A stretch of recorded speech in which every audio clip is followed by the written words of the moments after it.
I hope you're all well. Happy New Year. I hope you had a fantastic end to 2024.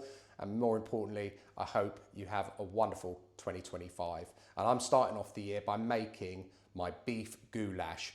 I absolutely love casseroles, especially beef casseroles, but goulash is a particular favourite. Those extra additions of the sour cream and the paprika really do it for me, and hopefully they'll do it for you. So, what are you going to need? You're going to need some cubed beef. I'm using Shin of Beef, but use chuck is absolutely fine. I've gone for the Shin because I do find it has a slightly deeper flavour to it. I do like it. The downside is it will take slightly longer to cook because of the connective tissue, but use what you've got or what you can get.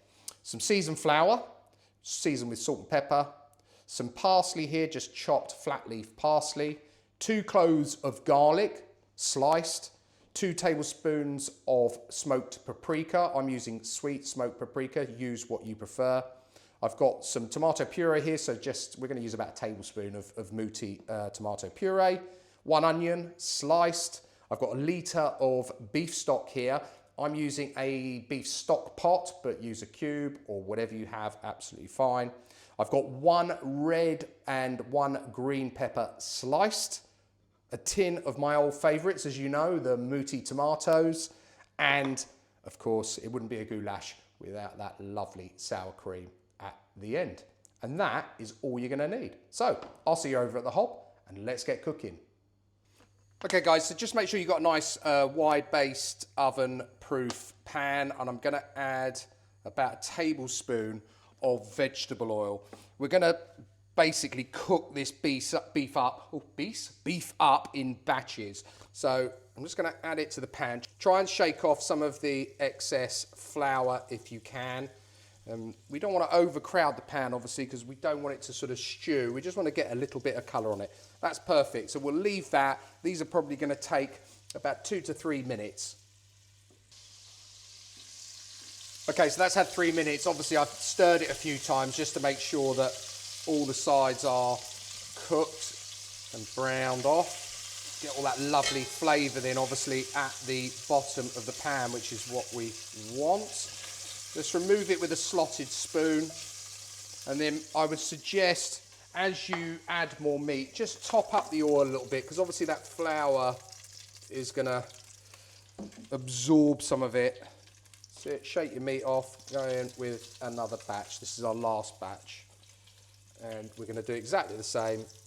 Cook that off for about another 3 minutes until it's nicely browned. Okay guys, that's had its time. Let's remove that from the pan. Again, using your slotted spoon. You want to use that oil. Oh, get it out. Bit of stickage there. That's it. Perfect.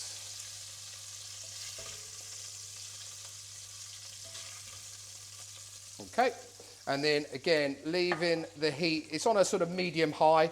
Go in with your peppers and your onions, and we'll just give that a little stir around, just to cook it off slightly. Cook it down for 2 to 3 minutes, and then we can move on to the next stage.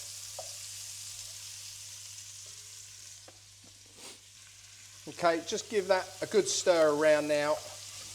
I love that smell of onions and peppers. It's just such a great smell. Oh, that's it. That's looking good. Right, in with our garlic. Get that in just to cook it down a bit. And then just cook that now for about another minute or 2, just to get the flavours to start to come out of that garlic. Lovely.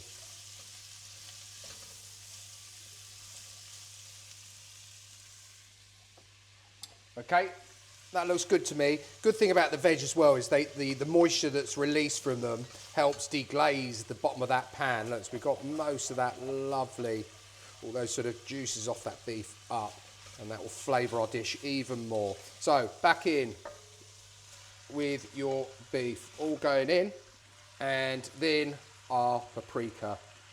Again, adjust the quantities. If you don't like as much paprika, I love paprika, so for me, this is a no-brainer. I like the 2 tablespoons, but you could put less if you want to. Our tomato puree, and I'm going to use about 1.5 tablespoons. And then just give that all a good stir in, just to get that paprika and everything and start to cook out that tomato puree. Oh, I wish there was smell vision, guys. Oh, it smells absolutely amazing. Very excited about this dish. That's it. That's it. And just let that cook down. Again, about another minute or so, just so that tomato puree sort of cooks out the bitterness a little bit before we add our final bits.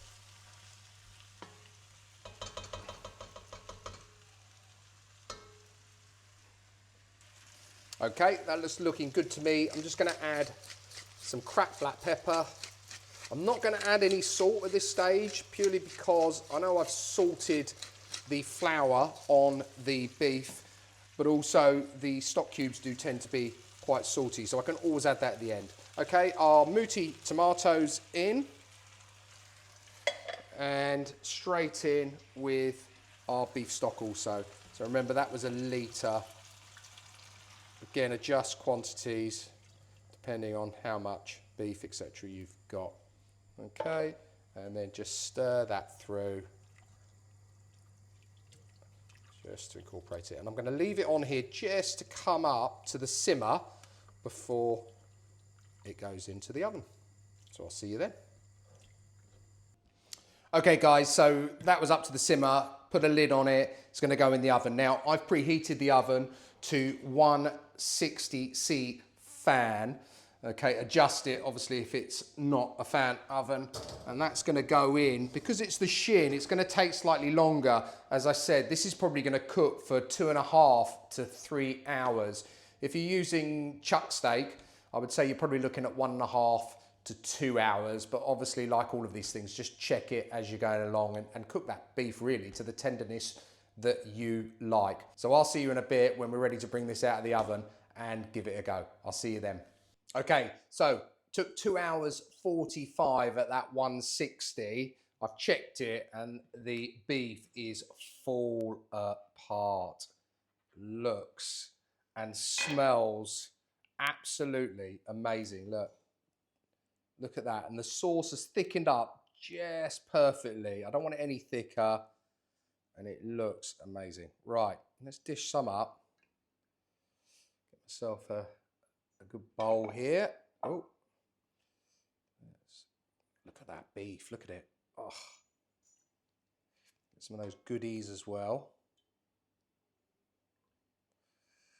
Good old portion. I am starving. That's it. Okay, and there we have it. Of course, I've added a little bit of parsley, just a touch more for decoration purposes, and of course the all-important sour cream. Look at that, and I'm going to put a nice dollop just there. So, let's see how we've done. Okay, so camera lady, actually, if you can just come in, let's have a look at the beef. Let's just see, get a nice big bit here. See how tender that is. Look, just falls or shreds apart, and that's exactly what you want. Oh, smell. Let's have a go. A little bit of that sour cream on there. You could stir the sour cream in. I probably will, but let's try it for now.